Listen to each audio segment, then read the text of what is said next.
Aujourd'hui, je suis avec Terence qui a créé une app iOS avec Claude Code de A à Z sans savoir coder et on va le faire passer au niveau OG. Salut Terence. Salut, ça va? Bien et toi, merci. Tu peux retrouver sur Instagram sur mlv.fr/Terence ou dans la description. Il fait des très bonnes vidéos. Je vous invite à le suivre. Et donc, ce que j'expliquais, c'est que actuellement, on a moi qui suis ici au niveau OG, ok, évidemment. Et on a ma mère qui est ici. Bon, elle n'a jamais utilisé Claude Code, donc elle est au niveau 0. Terence, il est au niveau OK, parce qu'il a quand même créé une app de A à Z. Mais le but, c'est de le monter à son plein potentiel afin que, telle une fusée, il atteigne le Saint Graal. Donc, je vous propose de setup ça tout de suite et on va se retrouver sur son écran pour ajouter tout ça. Let's go! Vous allez ouvrir un éditeur de code. Alors, lui, il a Anti-Gravity, c'est pas grave, tout le monde fait des erreurs dans son parcours, mais ce que vous allez pouvoir faire, c'est ouvrir un terminal et ouvrir un dossier très important qui est Claude. Vous faites CD Claude, ça va vous mettre dans le dossier Claude et là, vous faites Anti-Gravity. Ça marche pas. Code. Ça marche pas. Vous faites Open. Ça va vous ouvrir le dossier Claude. Vous changez la vue en colonne. Si vous n'avez pas utilisé la vue en colonne dans votre vie, ce qui est sûrement ton cas, utilisez la vue en colonne. Force-toi pendant une semaine, tu ne vas plus jamais pouvoir retourner en arrière. Vous drag and droppez le dossier Claude. Vous ouvrez et là, vous êtes face à votre config Claude où vous allez avoir le fichier settings.json juste ici et vous allez avoir ici toutes vos conversations et tout ce que vous avez fait. Donc, typiquement, juste ici, si on ferme toutes les merdes qu'il y a sur cette page, on va pouvoir retrouver les commandes, les skills, etc. Ce que je vous recommande, qui est assez simple, c'est d'utiliser mon CLI gratuit, accessible, qui est normalement sur AI Blueprint CLI GitHub Melvinx. Donc, il y a le repo qui est juste ici. Sous cette vidéo, je vous mettrai un lien pour accéder au repo et un lien pour pouvoir accéder à une formation qui vous prend la main pour le faire de votre côté et pour setup Claude au cas où ce n'est pas déjà fait sur votre ordinateur. Bref, quick start, voilà, c'est la seule commande qu'il faut savoir. AI Blueprint CLI Setup. On vient ouvrir le terminal comme ceci et on la colle dans votre terminal. Vous faites Yes et on va voir ce que ça va changer. Donc là, vous lui dites, vous installez tous les trucs qui sont ici, il n'y a pas de souci. Ça va vous créer une backup au cas où dans le dossier backup/2026 machin chose. Et ça va vous installer entre autres les skills. Donc, on vient d'installer la configuration et je vais un peu vous montrer ce qui va changer. Enfin, je vais montrer à Terence. Terence pourra me poser des questions. Comme ça, toi, tu vas comprendre. Ça va être immensément incroyable. Donc ici, quand on lance Claude, maintenant, ça va lancer par défaut en bypass permission. Et ce que ça va faire ici dans permission, c'est que j'ai mis un ask mode avec des règles interdites. Ça va lui permettre de venir interdire Claude de potentiellement faire des trucs très dangereux. Donc par exemple, si je lui dis supprime un dossier qui n'existe pas, vous allez voir que malgré qu'il soit en bypass permission, c'est-à-dire qu'il peut tout faire, ici, quand je lui demande de supprimer un dossier, normalement, il ne va pas avoir trop peur. À tout moment, il se supprime mon ordi. Et vous voyez que là, ça vous demande le permission à bloquer. La permission rules RMRF te demande la permission de faire cette commande ou pas. Trop bien. Donc en fait, ça permet de l'autoriser de faire tout. Mais dans le cas, moi, ça m'est déjà arrivé que des fois, tu ne sais pas pourquoi, tu lui dis clean ça, il supprime un dossier, il n'y a pas Git et tu perds toutes tes données. Et bien à ce moment-là, vous pouvez lui dire non et ça vient annuler la tâche et ça arrête l'IA. Donc ça, première update. Ensuite, dans les updates, on aura un son. Donc ça, tu peux désactiver aussi si ça te fait chier. Mais, oh putain, quel con. Dis juste bonjour. Normalement, quand il va terminer, voilà. Il fait un petit bruit, ce qui permet de savoir qu'il a terminé. C'est vrai que tu ne sais jamais sinon. Voilà, donc vous allez pouvoir avoir le machin. Et quand il a besoin d'un humain, il fait un bruit qui s'appelle Need Human. C'est vrai? Un bruit différent. C'est quand il vous pose un prompt. Excellent. Donc ça, c'est ça. On va avoir un autre script command validator qui est un peu plus deep, qui vient aussi vérifier les commandes avant qu'elles s'effectuent. Ça va très vite. Et on va avoir une statue line qui actuellement ne semble pas être de super efficacité. On va tester. D'ailleurs, on a un bruit. Celui-là, c'est pas moi qui l'ai fait. Et je ne sais pas pourquoi ici, on n'a pas de statue line, qui devrait quand même être le cas. On n'a pas bun. Okay. Install bun, stp et /debug la statue line. Alors, il se peut que suivant votre ordinateur, etc., la config, elle one-shot pas tout. C'est très dur de réussir à faire un script, dans mon cas, qui one-shot tous les users en fonction de vos permissions, ce que tu as sur ton ordi, etc. Donc, il y a une commande qui existe par défaut dans Claude qui s'appelle /debug. Ça permet en fait de débugger la configuration de Claude, donc il s'auto-débug. Trop bien. Et ici, c'est ce qu'on est en train de faire. Donc là, on voit qu'il va réussir à débug la statue line. Et la statue line qui est faite normalement dans ce projet, elle a des tests et donc il est capable de s'auto-tester. Mais on peut voir qu'ici, il n'a pas la commande bun. On ne sait pas exactement, il l'a pas dans le path. Donc c'est un bug un peu tricky, mais là, du coup, il a réussi. Ça, c'est pour voir combien tu dépenses sur ton Cloud Code. Donc là, en ajoutant ça, vous pouvez après customiser. Mais maintenant, on voit si on est dans un repo Git, on voit le chemin actuel, on voit combien nous a coûté la session, combien il y a de tokens et combien de pourcentage ça fait. Vu que là, j'utilise le modèle, d'ailleurs, c'est une connerie, /modèle. Quand vous allez passer à celui-là, vous voyez que là, j'ai utilisé 10% parce que j'ai 20 tokens. Donc, ça permet de savoir quand est-ce que vous arrivez à la fin de la session. Donc, la statue line. Ensuite, on va avoir plusieurs skills qui sont disponibles gratuitement. Ils sont juste ici. Typiquement, dans ton projet qu'on avait juste avant, Happier, voilà. Si on lance un terminal, vous allez pouvoir travailler avec la commande, par exemple, Cloud Memory. Ça va lui permettre d'optimiser, on peut tester typiquement, d'optimiser la mémoire, les tokens, ce qui est inutile dans votre mémoire, ou d'ajouter de la mémoire spécifique. C'est un prompt vraiment que j'ai optimisé avec plusieurs études, etc., qui permet de créer les meilleurs fichiers de mémoire possibles pour l'IA. Si elle oublie des trucs… Du coup, entre les sessions, elle se rappelle. Voilà, donc ça, normalement, il y a un fichier cloud.md. Alors peut-être que toi, tu n'as pas, je dois l'avoir. mais tu en as, voilà, cloud.md juste ici, qui est mal nommé, mais ce n'est pas très, très grave. Il est en majuscule, normalement. Mais ici, ça va permettre de chercher les infos et d'optimiser, en l'occurrence, ceci ou de créer des nouvelles règles.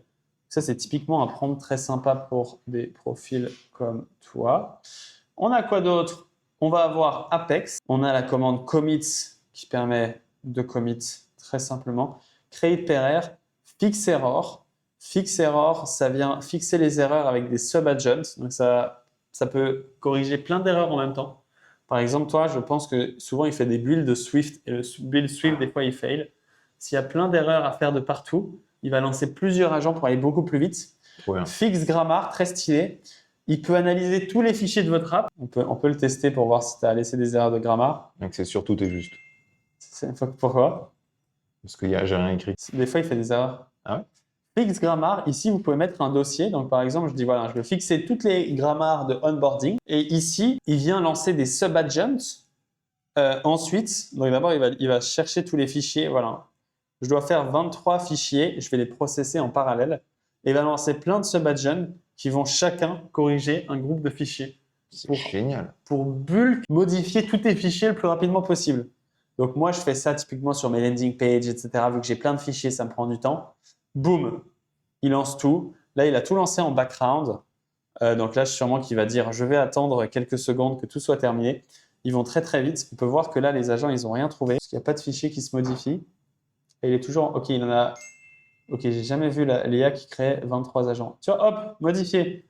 On peut le voir qu'il modifie des codes. On va voir si ça a un sens ou pas. And you're going in circle. Est-ce qu'il y a un S à circle? Tu sais ce que c'est, ça? Ouais, moi, je pense que c'est juste la correction. C'est avec un S? Non, je pense que c'est sans S.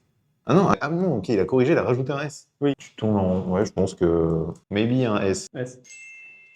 Donc, il corrige la grammaire. Bon, c'est normal. L'IA fait aussi des fautes, ça arrive. Donc, corriger la grammaire. Fix PR commande, bon, toi, ça ne te servira à rien. Merge, one shot, c'est un truc très cool. Je ne sais pas si tu as un mini truc à update, mais si ici on fait /clear et qu'on utilise la commande one shot, ça va permettre de faire des features assez rapidement. Donc, si on regarde ce onboarding, je vais par exemple lui dire… Oh, mais tu me fais peur là. On va annuler après. On va annuler, pas de souci.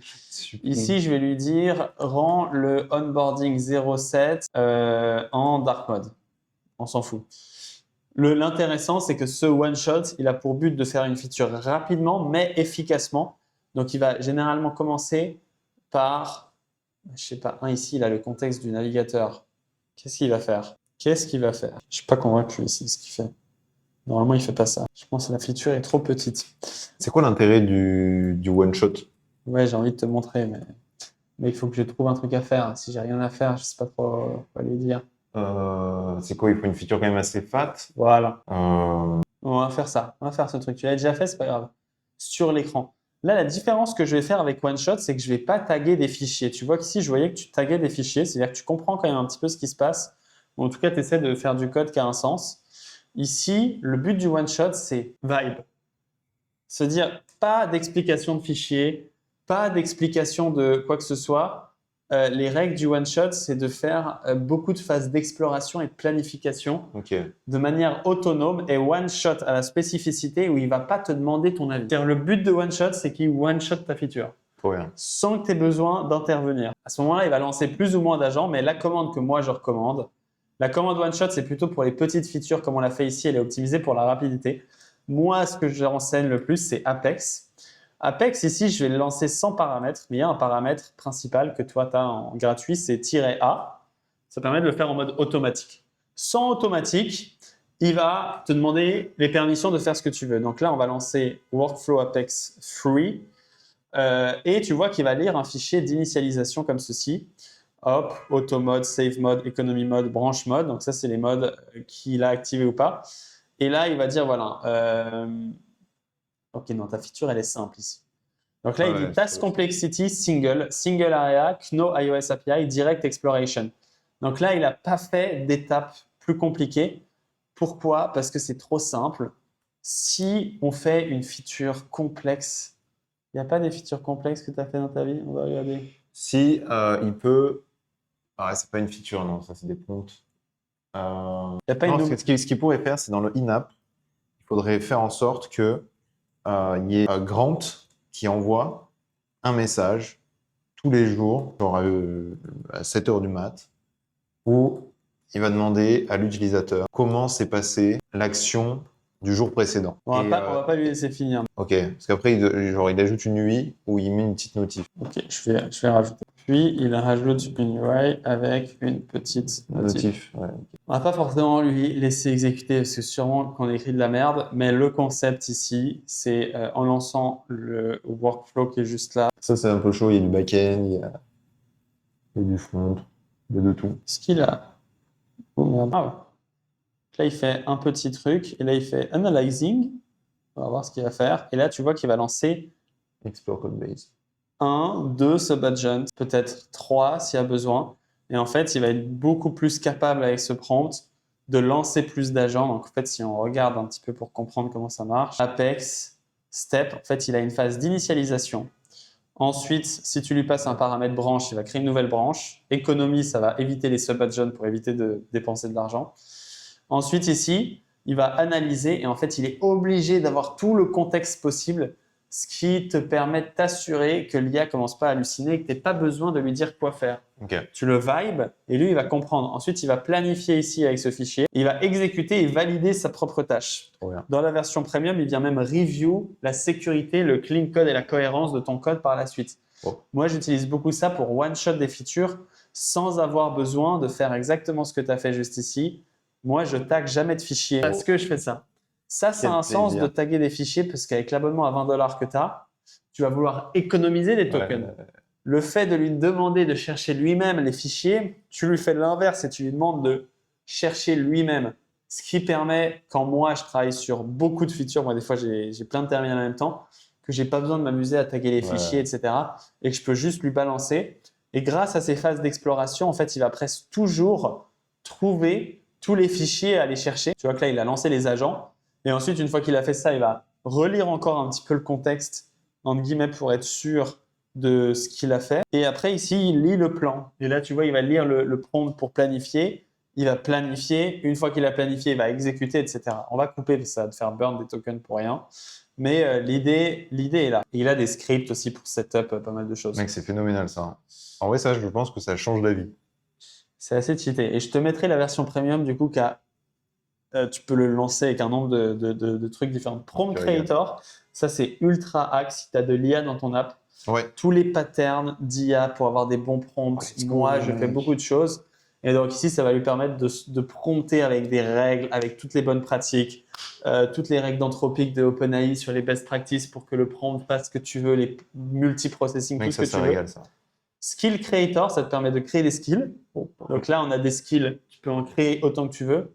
Sub-Agent Creator, c'est pour créer des sub-agents. On t'a créé aussi des agents Explore Codebase et Explore Doc. Et on va aussi avoir ici Ultra Think, ça permet juste de lui faire avec ce prompt, il utilise le maximum de thinking token possible. Des fois, il peut think pendant 2 minutes. Ça n'a aucun sens. Et ici, c'est le workflow Apex Free.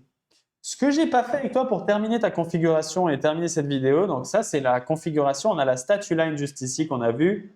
On a 2-3 scripts et on va t'installer les 2-3 MCP que j'aime bien. Donc, que je vois que tu n'as pas en fait. C'est pour ça. Context 7. Je crois que je l'ai, lui. Peut-être pas dans cette config. Non. Est-ce que c'est possible de l'avoir en plusieurs endroits? Oui. Ouais, je pensais ça. Ici, vous allez aller dans Sign In. Normalement, vous pouvez vous sign in avec GitHub, comme ceci. Et une fois que vous êtes sign in, on va ici prendre le token. Ah bah, tu vois que tu avais déjà fait.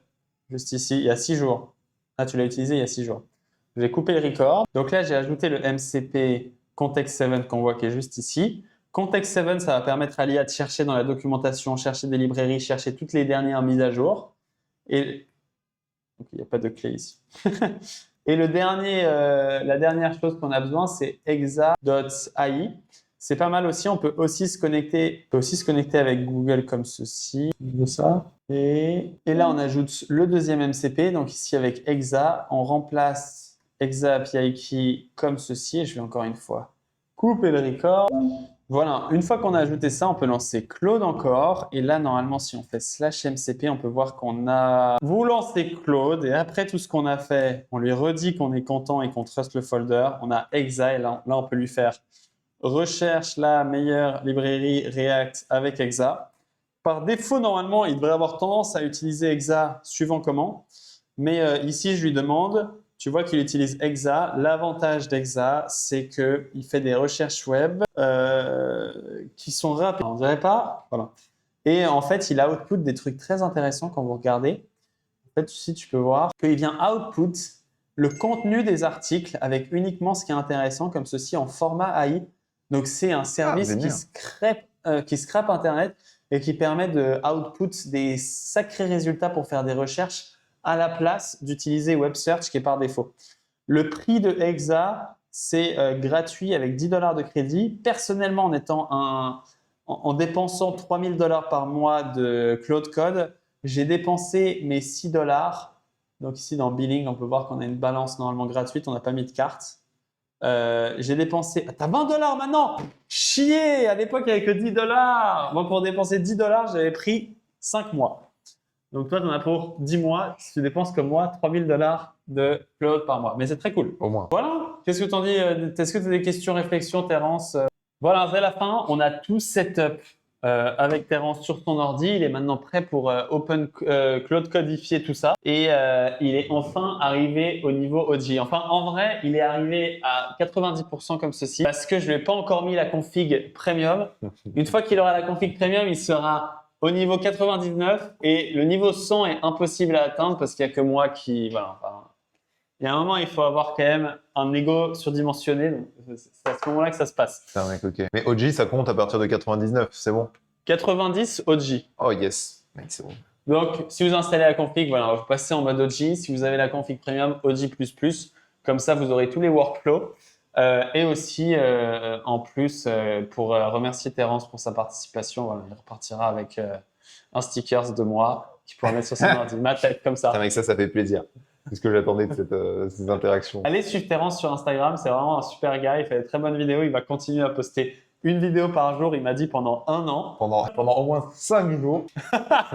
Et on se dit à très bientôt. Ciao, ciao.